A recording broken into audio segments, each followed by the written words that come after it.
പ്രിയപ്പെട്ടവരെ, സ്നേഹാഭിവാദ്യങ്ങൾ. Welfare party രൂപീകൃതമായിട്ട് 15 വർഷം പിന്നിടുകയാണ്. സാമൂഹ്യനീതിക്ക് വേണ്ടിയുള്ള നമ്മുടെ നിരന്തരമായ പോരാട്ടത്തിൻ്റെ 1.5 പതിറ്റാണ്ട്.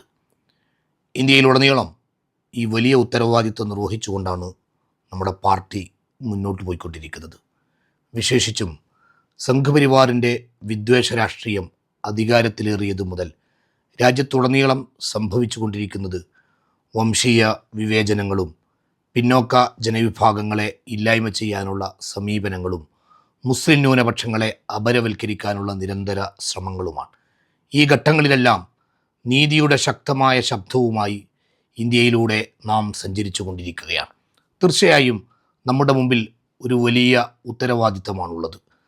ഇന്ത്യയുടെ ഭരണഘടന ഉറപ്പു നൽകുന്ന നീതിയുടെ അടിത്തറയിൽ നിന്നുകൊണ്ട്, സാഹോദര്യത്തിൻ്റെ വിധാനത്തിൽ നിന്നുകൊണ്ട് ഈ രാജ്യത്തെ പുനർനിർമ്മിക്കുവാനുള്ള വലിയ രാഷ്ട്രീയ ദൗത്യമാണ് നമ്മൾ ഏറ്റെടുത്തിരിക്കുന്നത്. ഈ രാജ്യം നമ്മുടേത് കൂടിയാണ് എന്ന് പ്രഖ്യാപിക്കുവാൻ സാധ്യമല്ലാത്ത നിരവധി ജനവിഭാഗങ്ങൾ ഇവിടെയുണ്ട്. ദളിതുകളും ആദിവാസികളും പിന്നോക്ക ജനവിഭാഗങ്ങളും മുസ്ലിം ന്യൂനപക്ഷങ്ങളുമൊക്കെ. അവരെയൊക്കെ പുറന്തള്ളാനുള്ള നിരവധി നിയമനിർമ്മാണങ്ങളും ക്രൂരമായ പദ്ധതികളും സംഘപരിവാറിൻ്റെ ഗവൺമെൻറ് നടപ്പിലാക്കിക്കൊണ്ടിരിക്കുകയാണ്.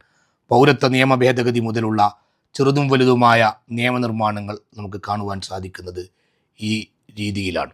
അതേപോലെ തന്നെ ഏറ്റവും ഒടുവിൽ ഇന്ത്യൻ പാർലമെൻറ്റിൽ നിന്ന് ഒരിക്കലും പുറത്തേക്കിറങ്ങാൻ വഴിയൊരുക്കാത്ത വിധം രാജ്യത്ത് ഡീലിമിറ്റേഷൻ നടപ്പിലാക്കുവാൻ പോകുകയാണ്. എന്ന് പറഞ്ഞാൽ RSSനും BJPക്കും ആധിപത്യമുള്ള പ്രദേശങ്ങളിൽ MP-മാരുടെ എണ്ണം വർദ്ധിപ്പിച്ച് എന്നേക്കുമായി സംഘപരിവാറിൻ്റെ വിദ്വേഷ രാഷ്ട്രീയം അധികാരത്തിൽ തുടരണമെന്നുള്ള പ്ലാനാണ് നടപ്പിലാക്കിക്കൊണ്ടിരിക്കുന്നത്. അഥവാ വനിതാ സംവരണത്തെ മറപിടിച്ചുകൊണ്ടാണ് ഈ വലിയ ഗൂഢ പദ്ധതിയുമായി സംഘപരിവാർ ഗവൺമെൻറ് വരുന്നത്. എന്ന് പറഞ്ഞാൽ വലിയ ഇരുളടഞ്ഞ വഴികളിലൂടെ രാജ്യത്തെ കൊണ്ടുപോകാൻ ശ്രമിച്ചുകൊണ്ടിരിക്കുകയാണ്. ജനാധിപത്യത്തിൻ്റെ ശക്തി തിരിച്ചറിഞ്ഞുകൊണ്ട് വലിയ ജനകീയ മുന്നേറ്റങ്ങളിലൂടെ ഇതിനെ പ്രതിരോധിക്കാൻ നമുക്ക് കഴിയേണ്ടതായിട്ടുണ്ട്. എവിടങ്ങളിലെല്ലാമാണ് നീതി നിഷേധിക്കപ്പെട്ടത്, എത്രയെത്ര മനുഷ്യരാണ് കൊല്ലപ്പെട്ടത്, അനവധി ചെറുപ്പക്കാർ ജയിലിൽ കിടക്കേണ്ടി വന്നു. എന്തിൻ്റെ പേരിൽ? ജന്മത്തിൻ്റെ പേരിൽ, മതത്തിൻ്റെ പേരിൽ, ജാതിയുടെ പേരിൽ, ഈ രാജ്യത്തിലെ പൗരാവകാശങ്ങൾക്ക് വേണ്ടി ശബ്ദിച്ചതിൻ്റെ പേരിൽ. ഇവരെല്ലാം ഈ രാജ്യത്തിൻ്റെ നീതിയുടെ വഴികളിൽ ശബ്ദമായി നിലകൊണ്ട വലിയ പോരാളികളാണ്. തീർച്ചയായും അവരുടെ കൂടെ നിന്നുകൊണ്ട് ശബ്ദിക്കുകയായിരുന്നു കഴിഞ്ഞ 1.5 പതിറ്റാണ്ടുകാലം. ഇനിയും ഇതിനെ അതിശക്തമായി മുന്നോട്ട് കൊണ്ടുപോകുവാൻ നമുക്ക് സാധിക്കണം. ഇന്ത്യയിലെ എല്ലാ സംസ്ഥാനങ്ങളിലേക്കും വിദ്വേഷ രാഷ്ട്രീയത്തിൻ്റെ ശക്തികൾ കടന്നു വരുന്നത് പോലെ കേരളത്തിലേക്കും അവർ എത്തുകയാണ്. നമുക്കറിയാം, ഇക്കഴിഞ്ഞ നിയമസഭാ തെരഞ്ഞെടുപ്പിൻ്റെ ഘട്ടം വലിയ അളവിൽ വിദ്വേഷ പ്രചരണങ്ങൾ നടന്ന ഘട്ടമായിരുന്നു. മതത്തിൻ്റെയും ജാതിയുടെയും പേരിൽ അപരവൽക്കരിക്കുകയും പല രീതിയിലുള്ള പ്രചരണങ്ങൾ നടപ്പിലാക്കുകയും ചെയ്ത കാലം. എന്ന് മാത്രമല്ല, അതൊക്കെ ഒരു പൊതുബോധമായി നിർമ്മിക്കുന്നിടത്തേക്ക് കേരളത്തിൽ വരെ സംഘപരിവാർ വിജയിച്ചു കൊണ്ടിരിക്കുന്നു. മതനിരപേക്ഷ കക്ഷികൾ വരെ തെരഞ്ഞെടുപ്പ് രാഷ്ട്രീയത്തിൽ വിജയം കൊയ്യാൻ അവരുടെ നരേറ്റീവുകളെ ഏറ്റെടുക്കുന്ന കാഴ്ച നമുക്ക് കാണാൻ സാധിക്കുന്നു.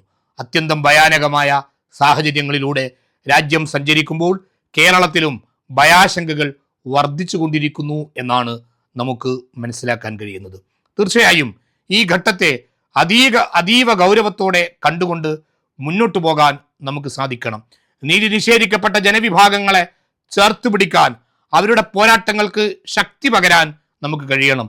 ശബ്ദങ്ങളുണ്ട്, പക്ഷേ ആ ശബ്ദങ്ങളെ ആരും ഏറ്റെടുക്കാതിരിക്കുന്നു എന്നതാണ് ഈ കാലത്തിൻ്റെ പ്രതിസന്ധി. അഥവാ അത്തരം ശബ്ദങ്ങളെ എല്ലാം ഏറ്റെടുത്തുകൊണ്ട് മുന്നോട്ടു പോകുന്ന പ്രസ്ഥാനമായി 1.5 പതിറ്റാണ്ട് നമ്മൾ സഞ്ചരിച്ചിട്ടുണ്ട്. ഇനിയും ഏറെ ബഹുദൂരം സഞ്ചരിക്കാനുണ്ട്. നീതിക്ക് വേണ്ടിയുള്ള പോരാട്ടങ്ങളിൽ ഒരുമിച്ചണിചേർന്ന് നമുക്ക് മുന്നോട്ട് പോകാം. പാർശ്വവൽക്കരിക്കപ്പെട്ട ജനവിഭാഗങ്ങൾ അവരുടെ ശബ്ദങ്ങളെ, അവരുടെ പോരാട്ടങ്ങളെ, അവരുടെ ആഗ്രഹങ്ങളെ, അവരുടെ ലക്ഷ്യങ്ങളെ നമുക്ക് ഏറ്റെടുക്കാം. തീർച്ചയായും ആ വഴിയിൽ നിരന്തരമായ ശ്രമങ്ങൾ നടത്തി മുന്നോട്ട് പോകാൻ നമുക്ക് കഴിയണം. ഈ 15 വർഷം എന്ന് പറയുന്നത് ത്യാഗപൂർണമായ വഴികളിലൂടെ നമ്മൾ സഞ്ചരിച്ച വർഷങ്ങൾ കൂടിയാണ്. കേരളത്തിൽ ഉൾപ്പെടെ സാധാരണക്കാരായ ജനങ്ങൾ, രാഷ്ട്രീയം ആവശ്യമുള്ളവർ, ഒരു മാറ്റം ആഗ്രഹിക്കുന്ന ആളുകൾ നമ്മൾ ഏറ്റെടുത്തിട്ടുണ്ട്. പഞ്ചായത്ത് തെരഞ്ഞെടുപ്പിൽ വിജയം വരിച്ചുകൊണ്ടും മറ്റും ജനങ്ങളുടെ ആശയും ആവിഷ്കാരങ്ങൾക്കും എല്ലാവിധത്തിൽ പിന്തുണ നൽകുവാനും നമുക്ക് സാധിച്ചിട്ടുണ്ട്. ഈ വിജയങ്ങളെ ശക്തിപ്പെടുത്തിയെടുക്കുവാൻ നമുക്ക് കഴിയണം.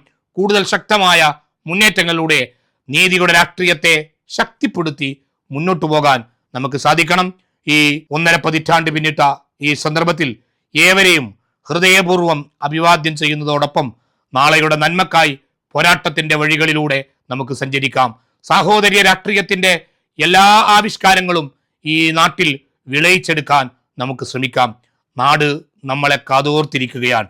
അതുകൊണ്ട് തന്നെ അവരോടുള്ള ഉത്തരവാദിത്വം നിർവഹിച്ചുകൊണ്ട് ഒരു രാഷ്ട്രീയ പരിവർത്തനത്തിന്റെ വഴിയിൽ നിരന്തരം ജാഗ്രതയോടെ നമുക്ക് മുന്നോട്ട് പോകാം. ഏവർക്കും സ്നേഹാഭിവാദ്യങ്ങൾ നേരുകയാണ്.